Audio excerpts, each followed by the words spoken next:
व पाएं झारखंड की तमाम खबरें।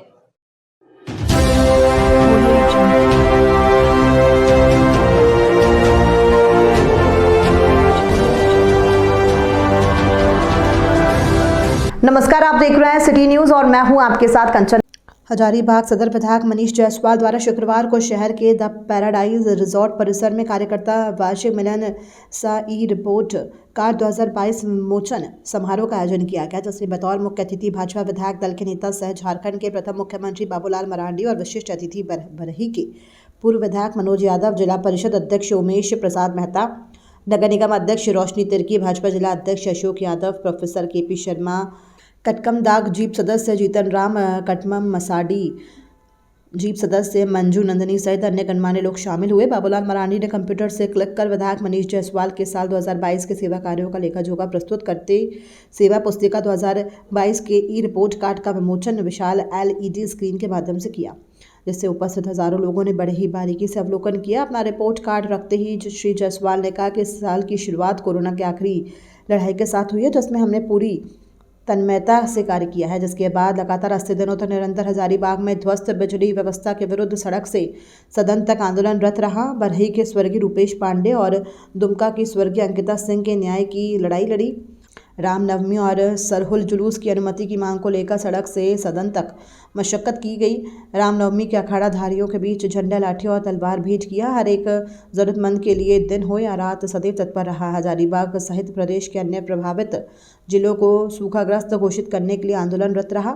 सनातन संस्कृति को अक्षुण्ण रखने के लिए सावन माह में प्रत्येक शिवालयों में रुद्राभिषेक कराया गया। राष्ट्रीयता की भावना को हर जन में जागृत करने के लिए हर घर तिरंगा अभियान में बढ़ चढ़कर भागीदारी निभाई और क्षेत्र के हर एक दर तक तिरंगा पहुंचाया। जायसवाल जी को बहुत बहुत बधाई, बहुत बहुत धन्यवाद देता हूँ, क्योंकि वास्तव में इन्होंने प्रत्येक वर्ष नियमित रूप से रिपोर्ट कार्ड जो छपवाते हैं वो हमारे यहाँ तक भी पहुँचाते थे, और आज मैं यहाँ उपस्थित हूँ और मैं उसको देखा भी करता था। और इतना ही नहीं, बल्कि सरकार की हर योजना को किस प्रकार से कार्यकर्ता जनता के यहाँ तक पहुँचा सकते हैं लाभ, उसके संदर्भ में भी इन्होंने एक पुस्तक लिखी। जब इनके दफ्तर हम आए थे उस दिन हमें वो भी एक पुस्तक हमें उन्होंने दिया था। फिर मैंने उस पुस्तक को एक एक करके पढ़ा, और मैं इसलिए इस बात को कहता हूँ चूँकि इनके दिलों में हर हमेशा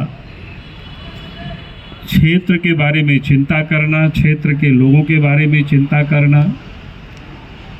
और मैं कभी कभी थोड़ी बहुत इनसे मुलाकात होती है और जब बातचीत करने का मौका मिलता है तो मैं इनसे पूछता भी हूँ, जैसे अभी इन्होंने उल्लेख भी किया लहंगा को लेकर के। मैंने इनसे पूछा कि भाई शादी ब्याह में आप क्या करते हैं, कैसे लोगों से अपने आप को जोड़ पाते हैं, कितना समय दे पाते हैं।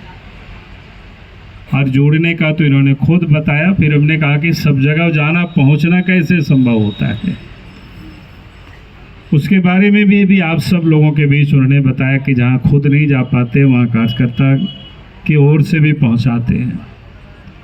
और फिर आपको उस रिपोर्ट कार्ड के बारे में भी बताया कि भाई जन समस्याओं को, जो एक विधायक का जो कर्तव्य होता है, काम तो सरकार करती है, और सरकार में जब पार्टी नहीं होती है तो विधायक क्या करते हैं, आवाज़ उठाते हैं, सदन में आवाज़ उठाते हैं, सरकार के संज्ञान में लाते हैं।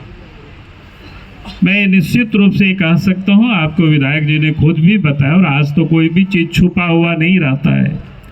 अगर विधायक सदन में आवाज़ उठाते हैं या कहीं भी आवाज़ उठाते हैं तो हर दिन, जिसको कहते हैं कि एक एक पल, विधायकों के रिपोर्ट कार्ड कार्यकर्ता क्या जनता के समझ भी होता है। चूँकि आज तकनीक का युग है, इसको जैसे हम लोग कहते हैं ना कलयुग, तो मैं कहता हूँ कि बिल्कुल ये कल का ही युग है, मशीनी का ही युग है। आप उसे छुप नहीं सकते हैं, क्या छुपा सकते हैं कोई भी चीज़। तो आपके विधायक जिस प्रकार से इन्होंने आपके समझ बताए कि सब बताना तो शायद संभव नहीं था, लेकिन जितना आवाज़ उठाते हैं, जितनी जनता के प्रति इनके जहाँ सब कार्यकर्ता यहाँ उपस्थित है, आज हम सब लोग सत्ता में नहीं है और जिनके हाथों में आज झारखंड की सत्ता है, वास्तव में जनता के प्रति उनकी दायित्व कम है, वो अपने के प्रति अधिक वो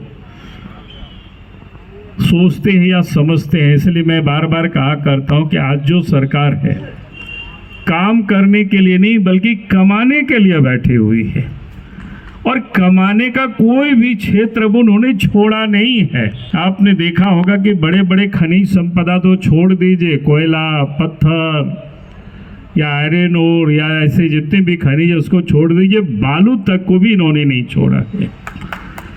क्योंकि झारखंड में इन्होंने इस प्रकार के बिचौलियों को लगा रखे, भी कह सकते हैं कि नदी की बालू तक को पूरे वर्ष में इन्होंने उठा करके समाप्त कर दिया। क्योंकि हमें पूरे राज्य में जब घूमते हैं तो कहीं कहीं जाते हैं तो लोग बताते हैं कि सब अब नदी में बालू बचा नहीं, हम लोग अगर थोड़ा बहुत उठा के लाते वो भी पुलिस वाले पकड़। आज जिनकी वजह से मैं यहाँ खड़ा होकर के बोल पा रहा हूँ और अपने रिपोर्ट कार्ड को प्रस्तुत कर रहा हूँ, ऐसे आदरणीय भारतीय जनता पार्टी के समस्त कार्यकर्ता बंधु, आप सबों का बहुत अभिनंदन और इस कार्यक्रम में बहुत बहुत स्वागत है। जनप्रतिनिधि के लिए ये बड़ी बात है कि वो अपना रिपोर्ट कार्ड प्रस्तुत करे। कई एक लोग इसको प्रचार करने का माध्यम भी समझते हैं कि भाई आप तो अपना प्रचार और प्रसार कर रहे हैं, लेकिन मेरा मानना है कि हम राजनीति के फील्ड के वर्कर हैं, राजनीतिक कार्यकर्ता हैं, और अगर अपनी बातों को अपने लोगों तक, अपने वोटर तक, अपनी कार्यकर्ता तक नहीं पहुंचाएंगे तो अगली बार जब चुनाव में उनके पास जाएंगे तो एक ही प्रश्न मिलेगा कि इतना दिन में क्या कर ले। लोग पूछते हैं कि इतना दिन में क्या किए, कहाँ थे। तो अगर मैं 2016 से प्रत्येक वर्ष 14 में मैं पहली बार जीत करके आया था, 15 में मेरे पास कुछ करने को नहीं था, कहने को नहीं था, लेकिन 16 से प्रथम वर्ष से मैंने ये परंपरा बनाई थी, परिपाटी बनाई थी कि हर साल प्रेस के बीच में और कार्यकर्ताओं के बीच में जो है वो अपना रिपोर्ट कार्ड प्रस्तुत करता था। आज उसी कड़ी में इस साल थोड़ा परिवर्तन है कि प्रेस के बंधुओं को पहले हम लोगों ने 11 तारीख को संबोधित किया और उनके बीच में पुस्तक का वितरण करके इसका लॉन्च किया था, और आज आप सबों के द्वारा ये डिजिटल लॉन्च किया जा रहा है। इसको आप www.manishseva.com पर हमेशा देख सकते हैं। अभी